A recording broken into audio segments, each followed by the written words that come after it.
Words of the day. Save the earth. Wangari Maathai. As a child, I was greatly impressed by a huge wild fig tree near our home. My mother had told me that fig trees are not cut or burnt because they are used for religious ceremonies. I was forbidden even to collect dead twigs from it.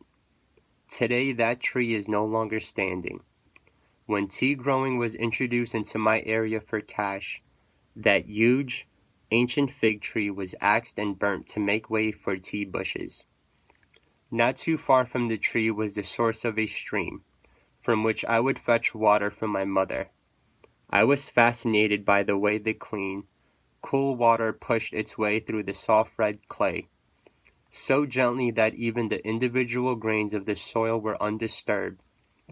It then flowed downstream, winding softly between the deep green stems of a little forest of arrowroots. The leaves of the arrowroot are very broad, beautifully green. I would sometimes cut a broad arrowroot leaf to fetch water. The leaf would be so clean and oily that water would dance on it like a large silver ball. I would rejoice at its purity and coolness. As soon as the fig tree was cut, the stream dried up and the broad-leafed arrowroots gave way to tea bushes. My children will never see the huge fig tree, nor the broad-leafed arrowroots. They have never seen the source of a spring. When I visit this little valley of my childhood dreams, I feel the tragedy under my feet. Gullies stare at me, telling the story of soil erosion which was unknown before. The land appears exhausted.